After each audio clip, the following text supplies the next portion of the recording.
Sign the papers, Catherine, now. My father's voice boomed across Grandma Rose's antique dining table, his fist clenching the transfer documents, so tight they crumpled.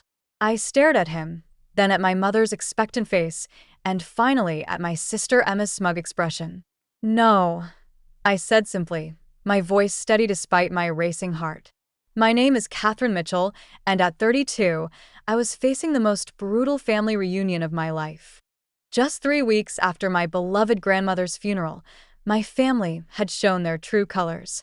"You ungrateful brat," my mother hissed, her perfectly manicured nails drumming against the mahogany table my grandmother had cherished. "Your sister has 3 children. She needs this house. What do you need it for? Your books and cats." I glanced around the Victorian mansion that had been my sanctuary since childhood.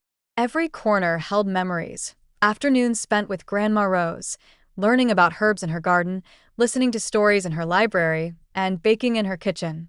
She'd lived here until her last day, with me visiting every weekend, while the rest of the family barely showed up for holidays. "Emma hasn't visited Grandma in 2 years, I reminded them. "She didn't even come when Grandma was sick." "I was busy with the kids," Emma protested, but her eyes betrayed her. She wasn't interested in the house for its memories.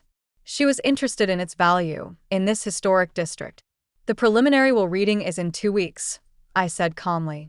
"We can discuss this then." My father stood up so abruptly his chair toppled backward. "There's nothing to discuss. Your mother and I have decided. Emma needs this house, for her family. You're just being selfish." Selfish. I laughed, though there was no humor in it. "I'm the one who took care of Grandma. I'm the one who drove her to doctor's appointments, maintained this house, kept her garden alive. Where were all of you?" "That's what unmarried daughters are for," my mother said dismissively. "Now it's time to think about the future. Emma's children haven't set foot in this house since they were born." I cut in. "They don't even know their great-grandmother." "Because you monopolized her," Emma shrieked, her face reddening. "You always were her favorite, always here, always playing the perfect granddaughter." I stood up, gathering my composure. "I'm not signing anything. We'll wait for the official will reading. What happened next still feels surreal." My father stormed to the front door, pulled out a set of keys, and started changing the locks, right there in broad daylight, while neighbors could see. "Dad, what are you doing?" I asked, watching in disbelief. "Teaching you a lesson about family loyalty," he growled. "If you won't sign willingly, we'll make sure you have no choice. This house belongs to Emma now. You can collect your things tomorrow supervised." My mother nodded approvingly, while Emma texted rapidly on her phone, probably already planning renovations. I felt a strange calm settle over me as I watched them, remembering Grandma Rose's words from our last conversation. "Kitty," she'd said, using her special nickname for me, "sometimes people show you exactly who they are. When they do, believe them." I picked up my purse and the small box of my grandmother's letters I'd been sorting through. "You know what? Keep the keys. But remember, Grandma Rose was smarter than all of you combined." "Is that a threat?" Emma sneered. "No," I replied, walking toward my car. "It's a promise." What they didn't know, what none of them had bothered to learn, was that Grandma Rose never did anything without a plan. As I drove away, I could see them in my rearview mirror, standing triumphantly on the porch of a house they thought they'd claimed. I smiled, thinking of the reel Will safely stored in her lawyer's office and the secret she'd shared with me during those final, precious days. Sometimes karma doesn't need any help at all. Let them have their moment. In 2 weeks, they'd learn exactly what Grandma Rose thought about family loyalty. The next 2 weeks were a circus of family drama. Emma moved into Grandma's house immediately, posting constant social media updates about restoring her beloved family home. She'd already painted over the hand-stenciled designs Grandma and I had spent a summer creating in the kitchen, replacing them with what she called modern farmhouse chic. My phone buzzed constantly with messages from relatives, most taking my parents' side.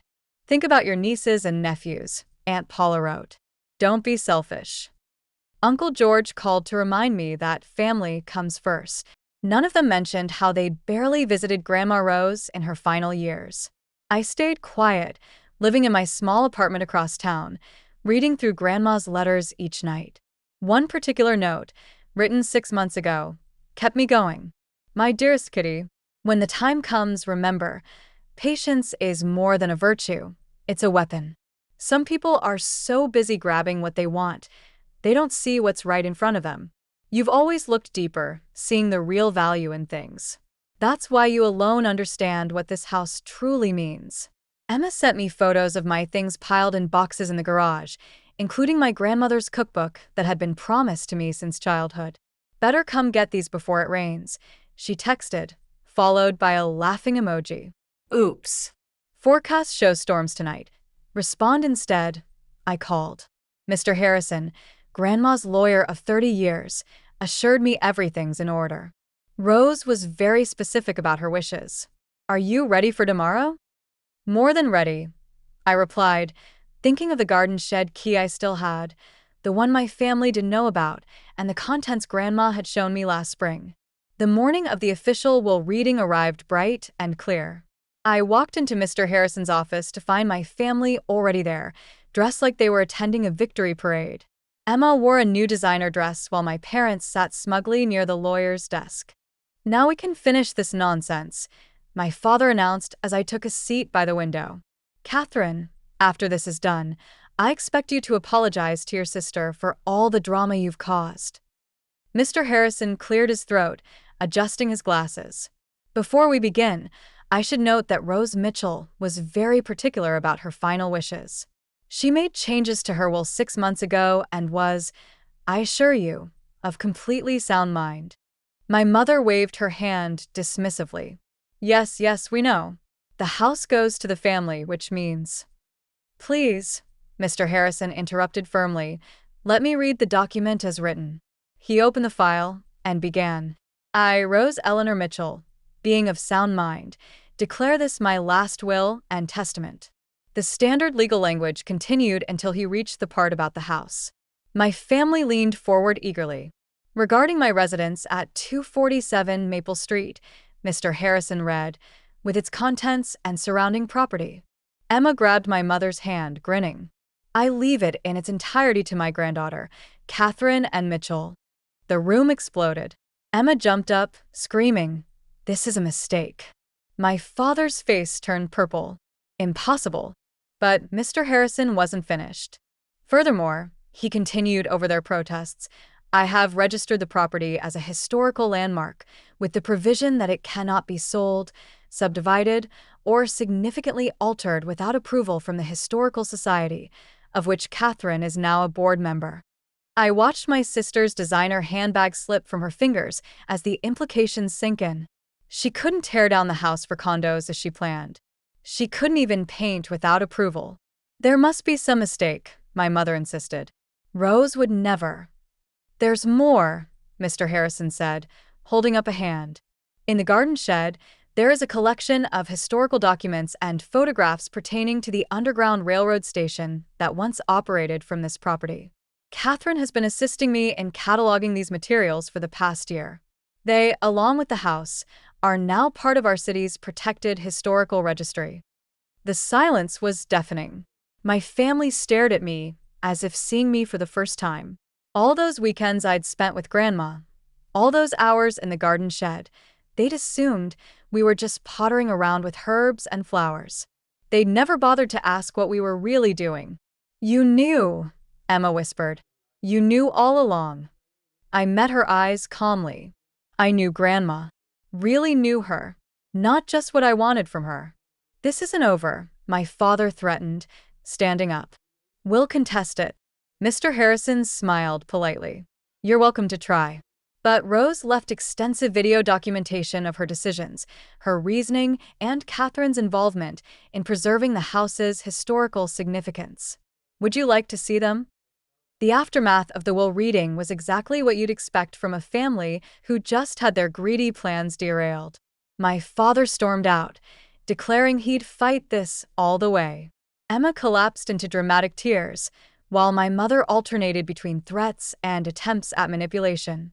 Think about what you're doing to this family, she pleaded, following me to my car. We can work something out. You can still live in the guest house while Emma takes the main house. I turned to face her, finally ready to say what I'd held back for years. Mom, do you remember what you said when Grandma broke her hip last year? That you were too busy to help because of your book club? I was there every day, helping her recover, while Emma didn't even send a card.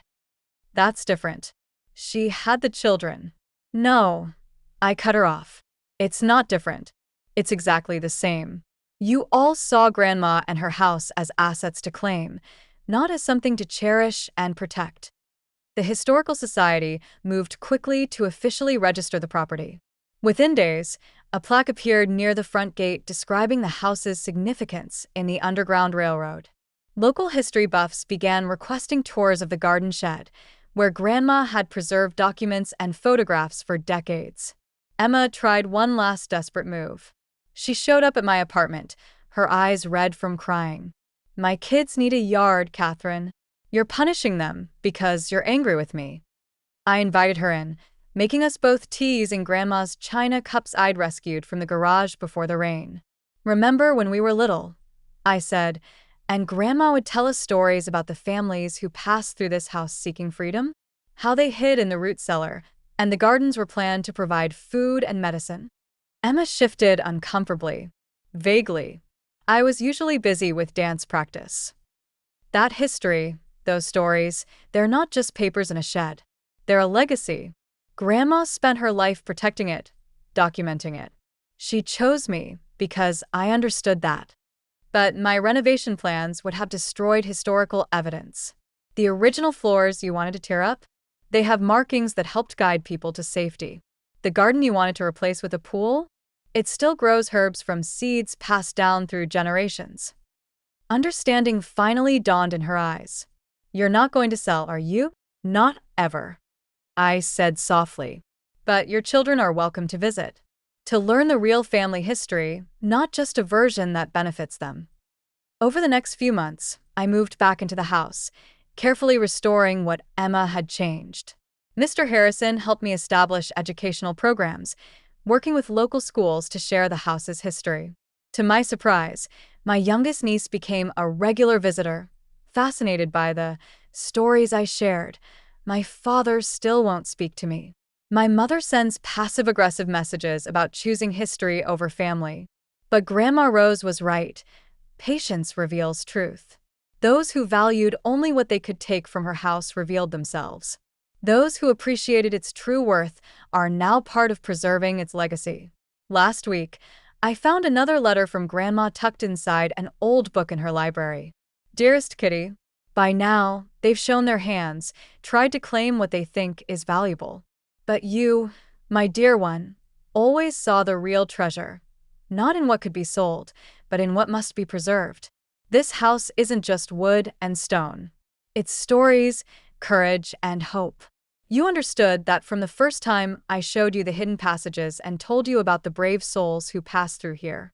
In protecting this house, you're protecting more than just our family's history. You're guarding a piece of our community's soul. Let them rage about market value and modern renovations. You know the true worth of things that can't be bought or sold. Oh, my love. Grandma Rose. I sat in her garden, watching the sunset paint the old walls gold, surrounded by the herbs and flowers we tended together. The house creaked and settled, telling its ancient stories to anyone patient enough to listen.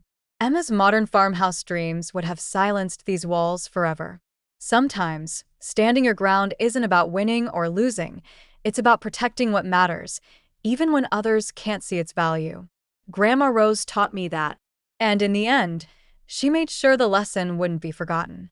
The house remains, its history intact, its stories preserved for future generations. And somewhere I know Grandma Rose is smiling, knowing her real legacy is safe in the hands of someone who always understood that some inheritances aren't measured in dollars, but in the depths of understanding what truly matters.